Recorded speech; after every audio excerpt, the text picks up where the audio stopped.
Hello bachcho, let's see this question. The question says write the monomer of the following polymers: nylon to nylon 6. Is nylon to nylon 6 an alternating polyamide copolymer? So key concept of this question is, key concept क्या है यहाँ पर? Nylon to nylon 6. Nylon to nylon 6. अभी जो nylon to nylon 6 है ये क्या एक बायोडिग्रेडेबल पॉलीमर है. बायोडिग्रेडेबल पॉलीमर्स क्या होते हैं? ऐसे पॉलीमर्स जो डिग्रेड हो जाते हैं by the action of environment factors like bacteria. So it is biodegradable polymer. अब हमें क्या बताना है? हमें मोनोमर्स बताने हैं नायलॉन टू नायलॉन 6 के. So monomers of nylon to nylon 6 are, first इसका जो मोनोमर होता है, first monomer is glycine. Glycine. And second जो इसका मोनोमर होता है, second monomer is amino caproic acid. Amino caproic acid. So अगर मैं यहाँ पर ये इक्वेशन लिखूं, ग्लाइसिन, ग्लाइसिन का फॉर्मूला होता है, molecular formula is NH2CH2COOH. This is glycine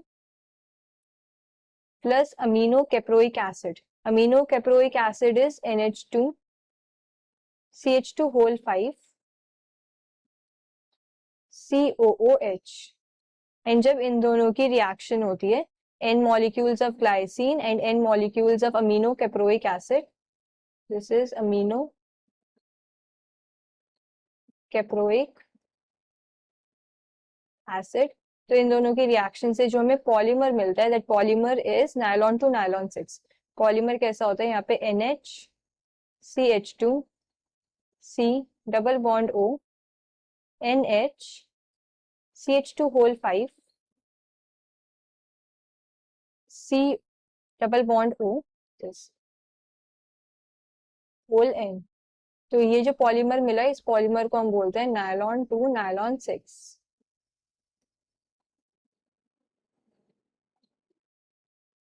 तो क्वेश्चन में मोनोमर्स पूछा था, मोनोमर्स हमने बता दिया, glycine and amino caproic acid. Next question में पूछा है is nylon to nylon 6 an alternating polyamide copolymer. So answer will be yes, it is an alternating polyamide copolymer. Polyamide copolymer of glycine and amino caproic acid.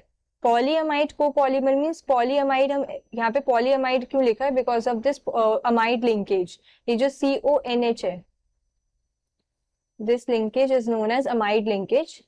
Therefore ये क्या एक polyamide है, polyamide copolymer. I hope you understood this well. Best of luck.